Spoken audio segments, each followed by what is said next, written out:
Guys, ito nga, unahin lang natin to. Ito nga ay balik all-star daw, Ben Simmons. Pero yan, isasama natin video dito yan, Ben Simmons, kung anong masasabi natin. Pero ito talaga guys, dito tayo sa walang kupas, LeBron James ang pag-usapan natin. Right, let's go kay LeBron James tayo. Yo, yo, yo. Yo, what's up guys? Welcome back to Akshu TV. So yun guys, ito naman may bago tayong vlog ngayon. Ito naman ay tungkol sa NBA pa rin to. Ito ay tungkol sa idol natin na kalabaw lang talagang tumatanong rito about kay LeBron James to. Ito nga talaga ay kahit NBA na mismo ay iniidolo pa rin siya dahil sa galingan niya. Kumbaga kalabaw lang talagang tumatanda dahil ganito, kumbaga matanda na nga daw si LeBron pero walang kupas, nasa tuktok pa rin siya ng hilera ng NBA. Ito nga ay walang iba kung sino nag-iidolo sa kanya, si Giannis Antetokounmpo. Giannis yun, pasensya na guys, medyo na natin masyado ano yung pangalan ni Antetokounmpo ha. Pero guys, ito guys, panoorin natin dito guys. At bago ang lahat, huwag niyo naman kalimutan mag-subscribe dito sa channel ko, Akshu TV. So yun guys, maraming salamat guys. Bilang tulong lang yun sa akin yan guys. Paki-subscribe naman ng channel ko, Akshu TV. So yun guys, ito panoorin natin yung videos at pwede kayong mag-comment dito kung anong gusto nyo na i-comment dito. At kung gusto nyo magpa-shoutout, pwede kayong mag-comment dito. Free po yan. Yun guys, ang maitutulong ko lang sa inyo. Pasensya na kayo guys. At don't forget to like and subscribe po. Maraming salamat talaga guys.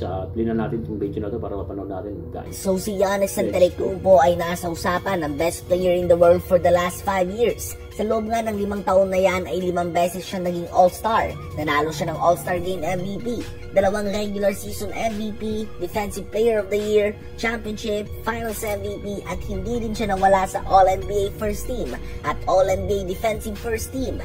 Ayon nga sa madami ay 1A and 1B sila ngayon ni Nikola Jokic sa usapan ng best in the world.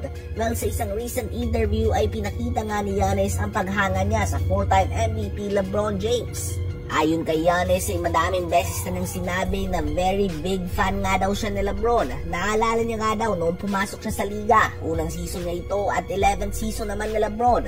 Basically ay lumaki nga daw siya na pinapanood ang 4-time champion mga kaibigan. Nalaman niya nga daw kung paano mag-operate ang isang LeBron James. Henyo nga daw ito. Alam nga daw nito kung paano maglaro ng basketball ng tama. 21 years na umano itong consistent. Palagi nga daw itong available para sa kanyang team.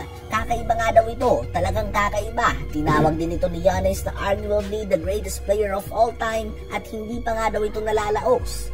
So ayan nga po mga kaibigan ang pahayag ng inaasahan na papalit kay LeBron bilang bagong mukha ng NBA. Sa ngayon nga si Giannis ay 28 years old pa lang, nasa prime pa ito ng kanyang career. Ganun pa man alam niya nga kung gaano kahirap na manatiling nasa tuktok ng matagal. Despite playing more than 1,400 games, nananatiling consistent si LeBron. Last season nga ay nag-average pa siya ng 28 points, 8.3 rebounds, and 6.8 assists per game.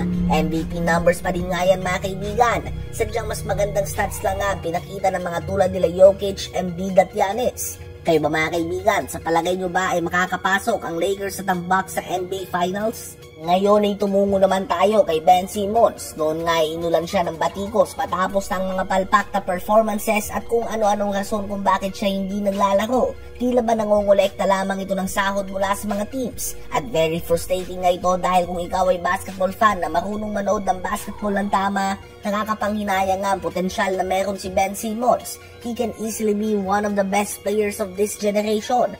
Kompleto Ricardos nga si Simmons, may post-up game, may solid basketball IQ, may athleticism, magaling na playmaker, solid rebounder, one of the best defenders noon, may basketball instincts, may height na 6'10" at naglalaro ng point guard position, kaya niyang depensahan ng 1 to 5 positions mga kaibigan.